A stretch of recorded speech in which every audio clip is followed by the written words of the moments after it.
So guys, welcome back po to our channel, Kalingap Edu. Andito tayo ngayon po sa ospital. Kasi may bibisitahin tayo na familiar face. Tara, tara. Familiar face. Uy, ito siya. Oh. Andito yung ating kamukha. Kamustahin oh. Oh, dito. Oh, sino yan? Sino yung maputing mukha na yan? Uy, grabe, namumuti ka gawa ng glutamate ah. Wow. Gluta ba yan? O gawa ng ano lang yan, pulbus? Naglalaban lang ako. Ay, grabe. Medyo kabang-kabangin yata. So, ano, kumusta? Long time no see. Okay lang. Ah, tagal-tagal mong nawala. Kala ko, ano ka na? Nag-ibang bansa ka na. Hindi naman. Ah, anong balita dito sa'yo? Ba't ka na ano? Hindi si Lola kasi naandi sa dito sa Ba't nasa hotel. diet ka? Kahapon nasa diet sa nasa diet kami kahapon pa. Ay, grabe. Kasi si Lola ay orthopedic. Kasi meron siya ditong ano May tama na. may bali daw yung lima yung ribs. Bakit mo binalian? Hindi nga, nag-away mag-inanong anak niya. Hindi, sabi ko kay Lola, sige Lola, magpa-diet tayo. Hindi ko naman alam na may chat ka, na pumunta ko ng diet. Oh. Eh kung nabasa ko kahapon, di sana tinawagan na kita.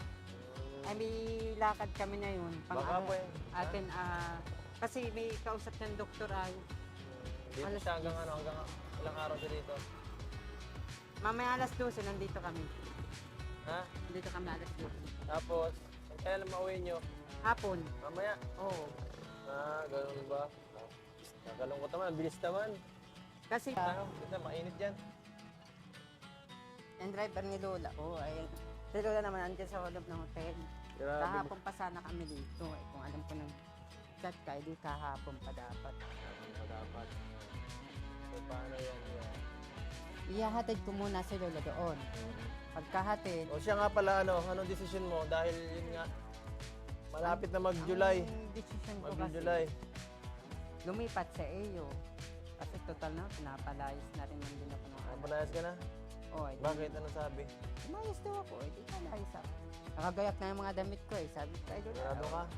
Baka Oo, isang ano yun ha? Baka isang drum yung damit mo ha? Baka isang drum yung damit mo. Maraming masyado. Mahirapan tayo niyan. Gusto mo malita na lang. Pwede. Siyempre, nasa sa'yo pa rin yan kung anong pipili mo talaga. Kung gusto mo magpatuloy Ang dito gusto- habang buhay, okay lang. Hindi, ang gusto ko talaga dyan, ako talaga ay aalis na rin. Kasi sinabihan ako ng pamangkin niyan, hindi daw maganda ang teatro sa akin, hindi maganda ang pakikisama. Ay, grabe. Kaya ang sabi ng pamangkin niyan, kung ako sa iyo, mag-isip ka, magbagong buhay ka, hindi mo yung sarili mo. Eh pag inintindi mo yan, dalawa na yan, wala ka naman sweldo dyan, eh di ikaw ang kawawa. Kung mamatay yan, kawawa May ka. sweldo ka sa akin doon. Ano? Pag-uusapan pa natin. 10 million. One. Laki nun. Joke lang, hindi naman.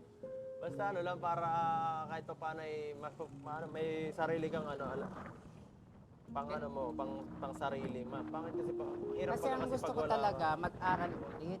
gusto mo, pero wala nang ano. Mamili ka, ano ka doon, pasweldohan ko, papaaralin kita. Pag-aralin mo na Sige, lang. pag-aaralin na lang kita. Kasi si Lola, Pag-aaralin lang ka ng mahalin si Arjun. Joke lang. kasi si Lola kasi, hindi na niya kaya magpaaral kasi matanda na baga. Kasi Ngayon, okay, mahirap tama. naman kasi patanda ng patanda. Mahirapan ka na rin dyan talagang Kaya nga kasi sabi siyempre ikaw ang pinaka-priority ng ano dyan at ang May pinaka-priority mga din anak yung naman talaga daw yun. Diba dapat ang mga anak ang mag-alaga? yes. Hindi naman daw ako. So Sabi sa ng akin siyempre naisip ko yung opportunity sa iyo, yung yung buhay mo, wag mong sayangin, no? Matagal ka na nagserbisyo. Pwede naman na siguro ikaw mag-retire. Oo. Mag-retire ka na. Mukha ka na 60 years old, kailangan mo na magpahinga. Gagawin mo pa ako ngayon. Pero ayun nga, kung ikaw ay kukunin ko, payag ka. Payag naman. Kaso Taga lang, ano ka ng Hacienda, taga-linis ka, taga-dilig ka lang. kaso lang, papaalam ako dyan Ha? kung ako kukunin mo. Paalam. Ay, paano pag di pumayag? Papayag sila. Basta ang sabihin mo, Di naman ako mag-ano sa'yo eh. Ang magpapaalam yan, ikaw, kasi buhay mo yan.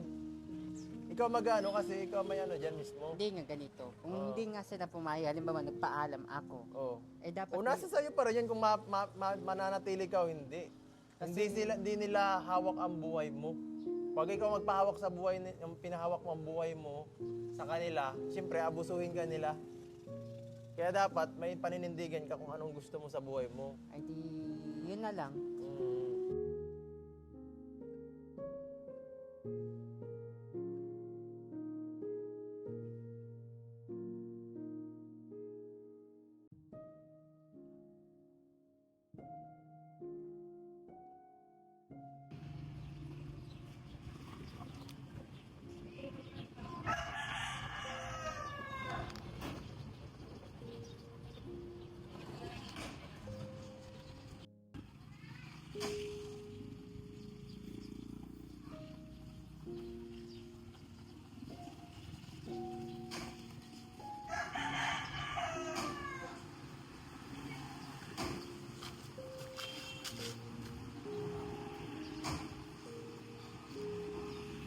Sasalita si Kuya magsabi. Ituro nga po yung sa pader, yung nakusulat. Parang may konting ano si Kuya may Celtic. Parang may konting may Celtic. Hintay ko na mag-isa. Yes, sasalita mag-isa po yung si Kuya. Yun po isa sa inaalaga ni Federico guys. Yung matandang yan. Anak po yan ni Lola. Yung pinag-alagaan. At medyo nakakatakot kasi syempre mahirap yung may mga ganyang may mga tinutulungan kami mental disability. Mental parang may konting balita ko kasi dati may yan medyo may ginagawang maganda kaya nagkaganyan kaya ingat tayo sa mga ini-intake nating mga gamot kasi delikado kaya yan Dalaga ng ganyan ko yun. oo mahirap yan hindi na kaya ng nung tawag dito yung nung sa Kadlan, yung i-rehab, di na kaya, gamutan na talaga ka rin. Gamutan na yung mga ganyan. Kaya, ikaw, ingat, mag-ingat-ingat ka sa mga ginagawa nyo. Lalo si Romel, nagkakabot si Romel. Baka nagaganon si Romel. Hindi pa ako nakabot, di pa marunong. Delikado yan. Ay, si Federico. Okay. Guys, takita. Kita.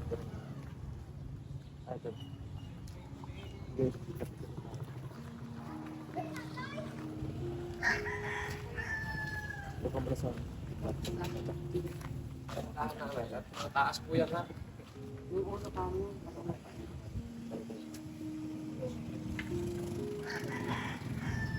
Sige na, itahan lang. Yan, sige yan. Yan si Lola, may inahawakan.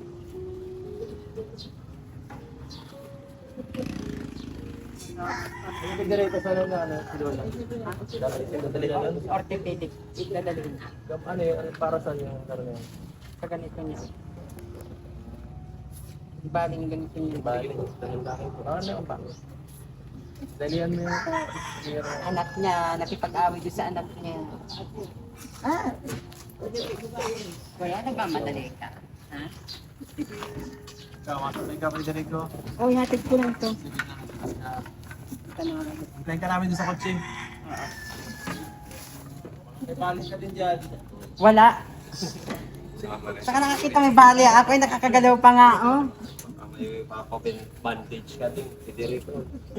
Pagsama ka na sa orthopedic. Hindi yan pwede lang na pagkain ito. Marami guys, yan. Ano yan? Pagkain ito. Oo nga, hindi nga pwede.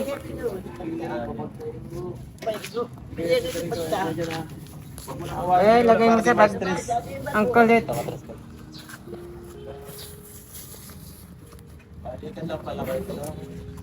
Balik. Ano Federico? Hintayin ka namin sa kotse ha. Mag-iingat ka. Tawa ng tao talaga si tatay. Hindi ko alam kung ano tinatawa ng tatay. Medyo nakakaano. Kamay. Crazy. Medyo crazy.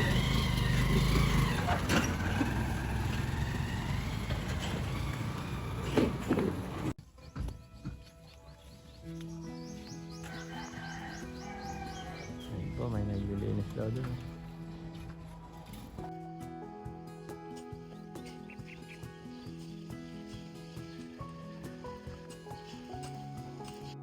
Guys, muli tayong nakabalik dito sa ating pinapagawang bahay. Grabe, update check. Ito po, next day na to. Next day kasi nito kahapon po, hindi masyado natupad yung plano natin at si Federico po ay hindi na kami sinamahan. Busy siya doon sa kanyang lola. At na lang natin, intindi na lang natin. At trabaho niya rin naman yan eh. So ayan, gusto ko lang sana siyang ipasyal dito kasi yun nga, kung sakali man dito na sila tumira. Kung ano na yan, kasi matagal na siya doon nagserbisyo, naisip ko nakawawa din siya, yung buhay niya ay sayang kung doon lang niya gugugulin. Dito na lang sana siya manirahan, no? Kasama si Milvin. Pwede nga itong tirahan. Ha? Ang ganda na nga, pinakinis na. Finish na, ganda, no? Ganda na, nakita ko na yung purmo. Yan yung kusina, yan yung CR. Kunti na lang, siguro mga ilang linggo na lang to. Yung flooring na lang ang sa kabubong, yun na lang siguro sa kabintana. Guys, malapit na po tayo sa katotohanan. Halos 2 months na po to ginagawa, di ba? 2 months na tong bahay na to, pero yan oh. Malapit na guys, mahirap kasi yung ganito, masyadong pinatibay yung pagkagawa kaya medyo matagal. Kung ito ay medyo minadali, yung sa bubong, tapos na yan agad, dapat na patapos na ito agad eh. Ikaw Melvin, pag nagkabahay ka, gano'ng kalaki ang gusto mong bahay? Ganito. Ah? Parang ganito yung bahay mo eh. Parang ganito yung bahay mo eh. Oo. Pag-ipunan po ganyan. Pag-ipunan, ano? Pag sakali nakaluwag-luwag, lumakas ang channel, malay natin, mabigyan ka ng pag-asa. Naman niyan, makagawa tayo ng para sa inyo nila Romel. Kay Romel, konti na lang yun eh. Sa'yo talaga, kailangan makalipat ka muna. Bili ng lupa. So for the meantime, dito ka muna. Pero si Federico talaga, pinibigyan ko siya ng ng tawag dito, may opportunity kung sakali. Dito talaga isa sa pinaka the best na kasi kawawa yung tao eh. Naisip ko kung nagang TikTok ka man lang doon sa sa bahay nyo, isipin ko na lang dumito ka lang at least mapapag-aral pa kita kasi doon parang niluloko niya lang ako ay. Di man rin siya yata nag-aaral talaga doon. Pansin ko lang. Parang bantay lang talaga siya sa matanda eh. Pansin ko lang talaga. Tagagawan. Nakakausap mo yun, hindi. Hindi masyado. Parang pinagluloko lang niya tayo sa mga pinagsasabi niya eh. Sabi niya 4th year siya, tapos dito nakaraan 3rd year. Sabi niya mapasok siya, tapos hindi naman pala. Nalilito ako sa mga pinagsasabi nito ay. Parang ginugood time lang tayo lahat sa mga kanyang mga sinasabi. Hindi alam yung grade niya. Hindi niya alam yung grade niya, sabi niya nasa honor siya. Tapos pagkitingin ko mga baragsak naman. Hanap na Federico yan. Ako lang talaga, yung backstory niya talaga, doon ako naawa. Kaya gusto ko talaga siya mabigyan ng opportunity. At sayang kasi yung buhay niya. Kung ayoko naman siyang anuhin kasi ako naawa sa kanya doon sa kanyang tinitiran eh. Kasi matagal na siya nagserbisyo doon. At yan, 27 years na siya doon pero parang wala pa rin siyang nararating sa buhay. Ikaw, kahit ikaw siguro kung ganun ang edad mo, marirealize mo na yun, di ba? Pero mahirapan din naman lang. Oo. Sobrang hirap din. Dapat pa nga ganung edad, 28, dapat meron ka ng asawa eh. Kaya dapat po nga, parang ano po nga yun, parang graduate na pong college yun, maganon. Oo, saka dapat may trabaho ka na ng maayos. Ngayon, ganun pa rin ang estado niya, wala pa rin siyang nasisimulan. Kaya nga po eh. Dapat nga mga ganung edad, may trabaho ka na. Talo pa siya ni Melvin, kahit si Melvin kahit pa paano, mayroong maayos na trabaho. Nakakatulong sa magulang. Talaga, wala talaga eh. At doon ako nasasayangan sa ayokong masayang yung buhay niya. Dahil siyempre, isa sa tinutulungan natin. Hindi ko naman inaano siya doon sa sa tinitira niya ngayon, Hindi ko man siya sinisiraan yung tinitirahan. Ang iniisip ko lang talaga ay pwede naman siya mapalitan ng ibang katulong. At sana naman isipin ni Federico yung buhay niya kasi hindi na siya pabata eh. Yung saka pag nawala yung matanda, paano na siya? Tapos pag na-stop yung tulong natin, paano na? Kasi ako, syempre pinapagpasensyahan ko pa siya kahit paano, iniisip ko pa yung Pero pag nagsawa ako sa kanya, Yun na, bahala na siya.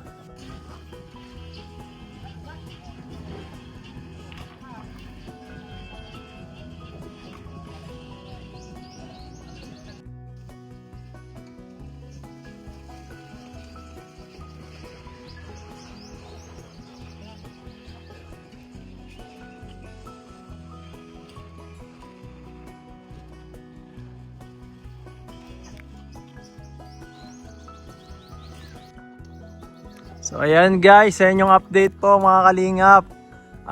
Ito for this vlog, yan po. Ito na po yung bago. Yung meron na po tayong CR. May CR na, tapos yung naman, kusina nagawa na rin. Lalagyan na lang yan dyan ng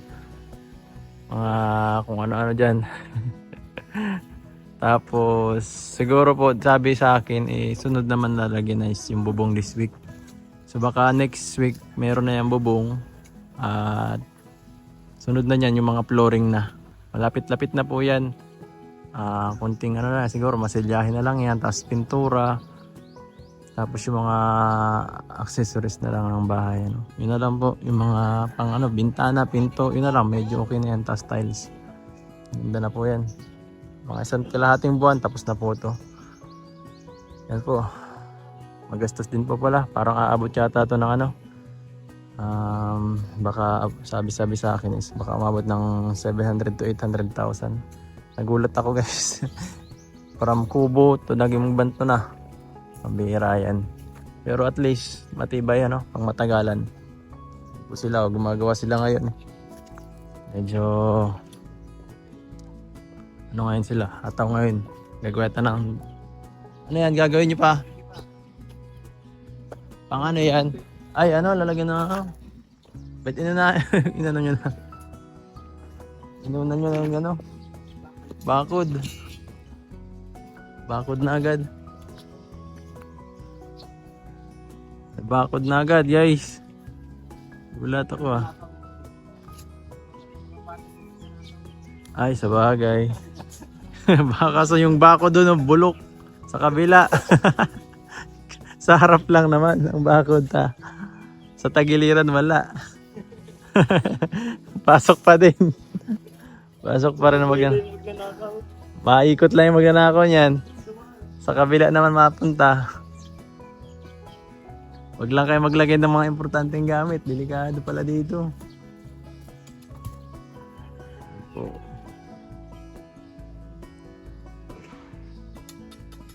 Guys, at tapos na ang vlog, nakauwi na po ako. Kami galing sa lote at yun nga, masasabi ko lang ay kung mapanood man to ni Federico, sana pag-isipan niya mabuti yung ating ino-offer kasi ito gantong biyaya at opportunity, hindi ito basta-basta swerte pa nga niya kasi ako gusto ko talaga siyang matulungan kasi yun nga wala na siya pamilya kasi kaya naisip ko na kahit papano dahil may kakayanan naman ako, gusto ko siyang mabigyan ng pag-asa at dahil kahit papano naman sa maikli namin pagsasama nitong nakaraang buwan nung nagsimula ko siyang ma-vlog ay kahit papano ay naging kaibigan ko siya at bilang isang kaibigan, ganun ako. Man tayo, mahal natin. Siyempre, napamahal na sa atin. Gusto ko siyang matulungan. At yan, Federico, kung mapanood mo man ito, sana ay maging mas maging desidido ka sa iyong gusto sa buhay. Mas alamin mo ang gusto mo sa buhay mo talaga. At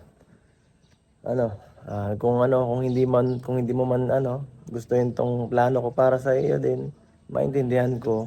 Kung gusto mo, welcome na welcome ka sa amin dito, sama ka sa grupo namin. Yan, kami nila Romel, nila Melvin, at ng iba pa mga beneficiary. At maganda naman ang samahan natin dito, hindi naman tayo pressure ng iba, ibang beneficiary, wala naman tayo masyadong stress sa pagbablog. Lang tayo, yung happy lang So ayan po mga kalingap, sana ay nagustuhan nyo ang vlog na to.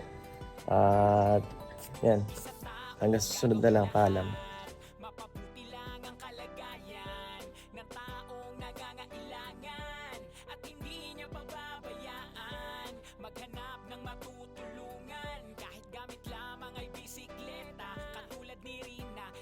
inalagaan dahil mahirap ang